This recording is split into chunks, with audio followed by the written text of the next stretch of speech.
Знаеш ли, искам да ти кажа нещо.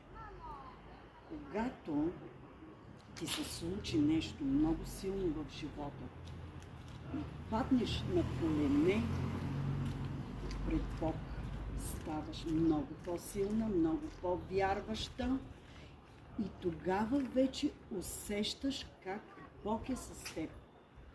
Ти казваш, че си имала такива моменти, нали? Абсолютно, да. Имала си такива силни моменти, когато но не си стигала до там, че да се отдадеш изцяло на Бог. Да. Не си стигала, Не. нали? Имаш семейство, имаш здраво дете, имаш всичко. Дете, семейство, всичко. Мога да кажа, че съм щастлив човек, но като всеки един щастлив човек, който има всичко, има неща, които по един или друг начин съм молила Бог, за да се случат, за да...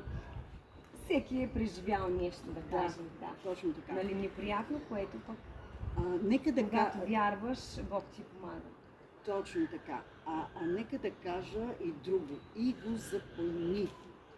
Защото аз в предишния си живот, след като съм взела вече покаяние, обръщаш се и започваш съвсем друг живот да живееш, когато вземеш покаяние от Бог.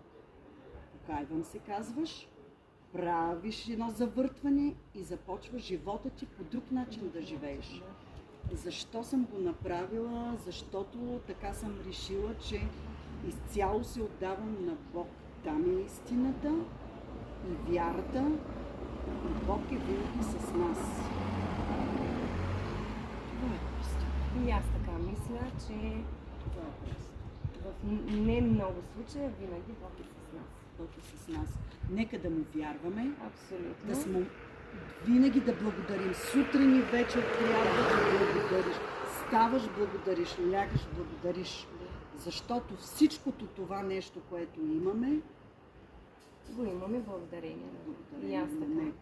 Да. Благодарение на Него. Бъдете благословени, живи и здрави. Обичаме ви. Обичам ви. Чао, чао.